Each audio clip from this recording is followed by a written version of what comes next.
السلام عليك يا أبا عبد الله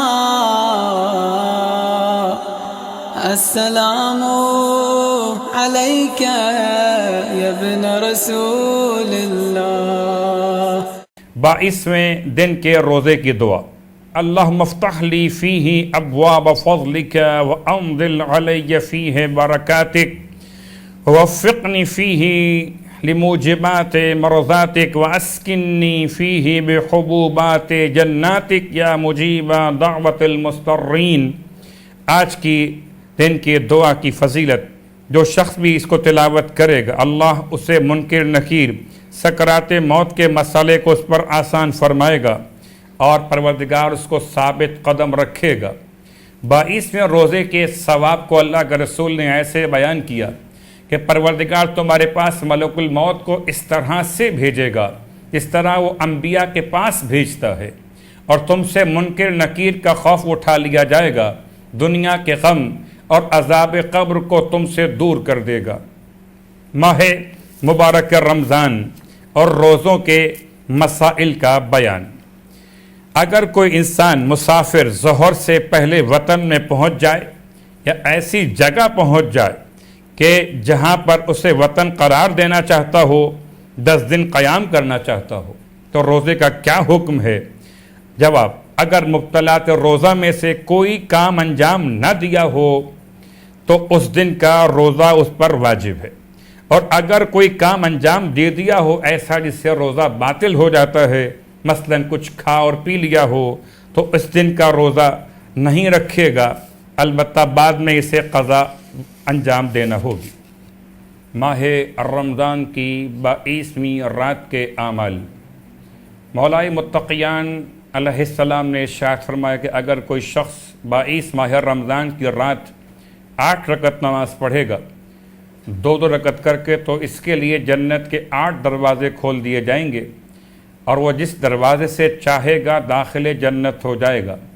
اس رات میں غسل کرنا مستحب، اس رات میں یہ دعا کی تلاوت اللہ کے رسول اس طرح کیا کرتے تھے۔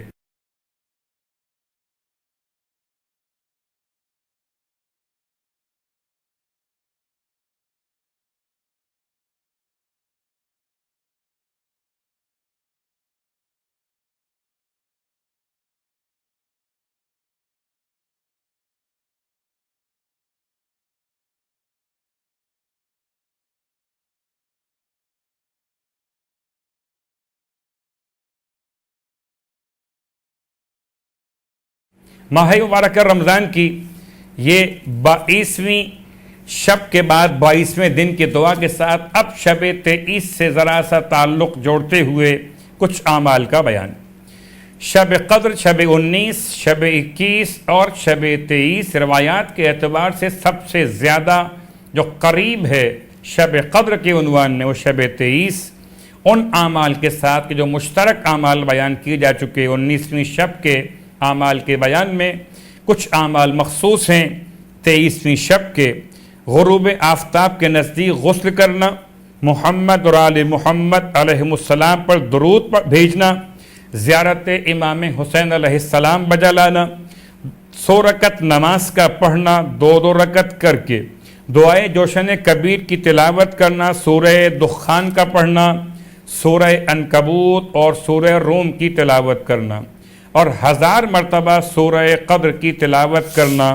اس کے علاوہ کچھ اور دعائیں، دعائے توبہ، دعائے مکارم الاخلاق وغیرہ کی تلاوت۔ اور کہتے ہیں کہ اس رات میں انسان اگر تحصیل علم میں کچھ وقت گزارے تو شب قدر کے اعمال میں یہ عمدہ ترین اعمال میں شامل کیا جاتا ہے۔ اس رات میں صدقہ دینا بھی شب قدر کے ثواب کو بڑھا دیتا ہے۔ خدا ہم سب کو توفیق عطا فرمائے۔ سورہ دخان ماہ مبارک رمضان کے اعمال شب قدر میں اس کی تلاوت کا عنوان شامل۔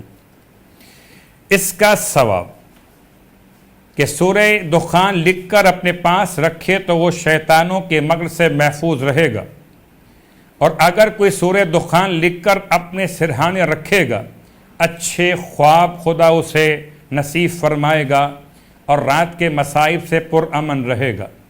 امام باقر علیہ السلام نے ارشاد فرمایا جو شخص اپنے نوافل و فرائض میں سورہ دخان کی تلاوت کرے گا وہ قیامت کے دن امن میں محشور ہوگا اور اسے عرش پروردگار کا سایہ نصیب ہوگا، اس کا حساب آسان ہوگا، اسے نامہ اعمال دائیں ہاتھ میں دیا جائے گا۔ سورہ عنکبوت ماہ مبارکہ رمضان کے شب قدر کے اعمال میں، خاص طور سے 23ویں شب کے اعمال میں سورہ عنکبوت کی تلاوت کا ایک سلسلہ، اس کا ثواب۔ امام ارشاد فرماتے ہیں جو شخص سورہ عنکبوت 23 ماہ رمضان کی رات میں پڑھے گا وہ بغیر کسی استثناء کے جنت میں داخل ہو جائے گا۔